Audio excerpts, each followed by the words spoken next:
Hi, everyone. Thanks for joining me on the Listen Up Girl podcast. I'm reporting today from the snowy and blizzard Boston. Today's episode sits at the intersection of culture and power, and we're talking about a Hollywood actor allegedly screaming anti gay slurs, a pride flag removed from Stonewall, activists arrested defending trans healthcare, state legislators targeting LGBTQ plus rights, Europe affirming trans women, and much, much more. Because right now progress and backlash are happening at the same time, let's start with culture and controversy. First, Shia LaBeouf arrested and alleged slurs. Shia LaBeouf is once again making headlines, this time for an incident in New Orleans that reportedly included anti-gay slurs. According to police statements provided to People, officers arrived at the bar in the city's Marginary district shortly before 1 o'clock a.m. on February 17th. LaBeouf was taken into custody and charged with 2 counts of misdemeanor battery. Witnesses' accounts allege that during and after the altercation, LaBeouf screamed anti-gay slurs at 2 men. Language matters. Slurs are not just words. They carry decades of violence, marginalization, and threat. When someone in the public eye uses that language, it reinforces a culture where that hostility feels permissible. And it becomes during a moment when LGBTQ communities are already under political pressure. Which brings us to Washington. So, activists arrested defending trans health care. More than 24 activists were arrested this week outside the Department of Health and Human Services in Washington, D.C. They were protesting proposed policies from the Orange Convicted Felons Administration that would effectively end gender-affirming care for minors at federally funded hospitals. Parents of transgender youth stood alongside ACT UP members and organizers from the gender liberation movement. Their message was simple: medical decisions belong between families and doctors, not politicians. Healthcare for trans youth has become one of the primary battlegrounds in American politics.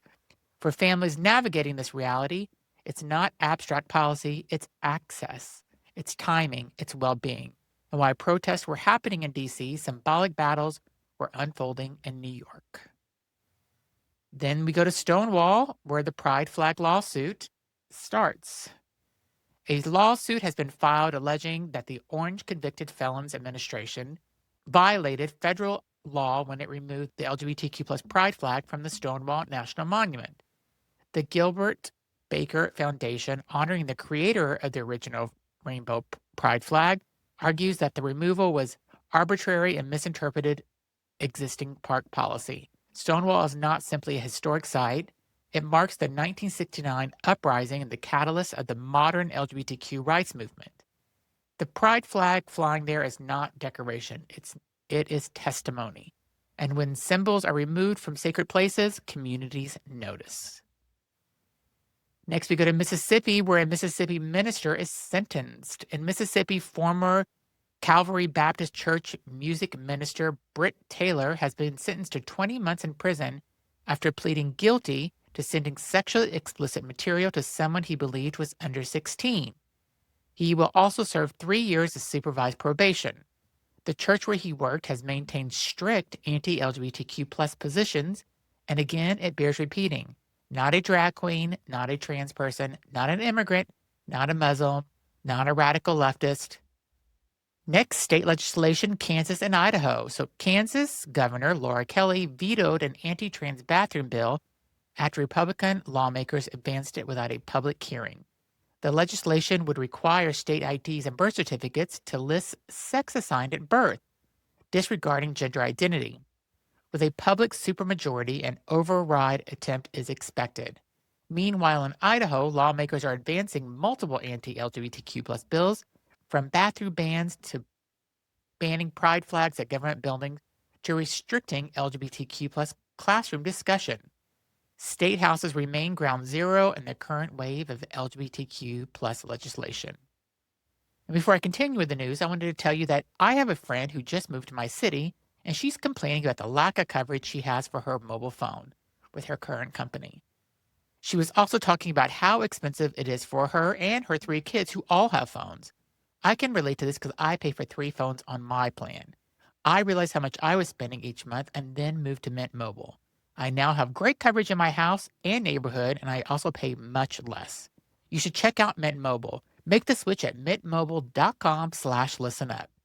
My friend is nervous to switch to a new company, but I told her about the cost savings, unlimited talk, text, and data, and she can save up to 50% off for 3, 6, and 12-month plans for a limited time. She also gets to bring all her phones with her, so she doesn't have to go out and buy new phones or get stuck in a multiple-year contract to pay off her phones. There is also a 7-day money-back guarantee. Ready to stop paying more than you have to? New customers can make the switch today for a limited time. Get unlimited premium wireless for just $15 a month. Switch at mintmobile.com/listenup. That's mintmobile.com/listenup. Upfront payment of $45 for 3 months, $90 for 6 months, or $180 for a 12-month plan. Requirement: a $15 month equivalent. Taxes and fees extra, initial plan term only. Over 50 gigabytes may slow when network is busy. Capable device required. Availability, speed, and coverage varies. Additional terms apply. See mintmobile.com. And back to the news. European Parliament affirms trans women. Zooming out globally, the European Parliament voted 340 to 141 in favor of resolution affirming that trans women are women. The resolution ties trans inclusions directly to gender equality and policy and calls out anti-rights movements as threats to democracy. While some U.S. states restrict, European codifies. That contrast is notable. Next, in Australia, Victoria protects intersex children. In Australia, the state of Victoria passed landmark legislation protecting intersex children from undergoing necessary medical procedures without their consent. Intersex variations occur in approximately 1.7% of the population. Historically, many intersex infants were subjected to surgeries aimed at normalizing their bodies, often resulting in long-term physical and psychological harm. The new law establishes independent oversight and limits non-essential procedures until individuals can make informed decisions. It is a major step for bodily autonomy. Next, LGBT identification remains high. A new Gallup data shows that 9% of U.S. adults identify as LGBTQ+, more than double the rate recorded in 2012. Among adults under 30, nearly 1 in 4 identifies as LGBTQ+. Bisexual adults represent the largest share of the community. Visibility continues to rise, even amid political headwinds. Next, Star Trek's first queer Klingon. In cultural news, Star Trek's Starfleet Academy introduced the franchise's first queer Klingon. The character Jaden Krog represents a shift in how Klingon identity, historically hyper-masculine and rigid, is portrayed. For a franchise that has long imagined a future rooted in diversity and cooperation, this expansion feels aligned with its legacy. Representation shapes imagination, and imagination shapes culture. I'm going to start watching that show this weekend, actually. Next, queer spaces are closing. Across the U.S., several longstanding LGBTQ+ bars have closed over the past year, including Ginger's in the Bay Area and Rochester's Avenue Pub. These spaces were more than just nightlife venues. They were gathering places, archives of community, and shelters during harder times. As digital life expands, physical queer spaces remain vital.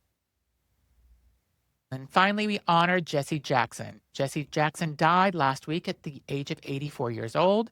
His Rainbow Coalition was not just rhetoric, it was structural solidarity.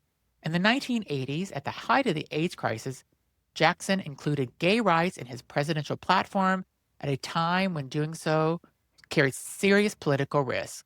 He connected struggles, racial justice, economic justice, immigrant rights, LGBTQ rights under a shared understanding that oppression is interconnected. The rainbow wasn't branding, it was strategy. He believed liberation must be collective. In today's divided political environment, that lesson feels so urgent. So that's today's stories. So stay informed, stay engaged, and stay proud.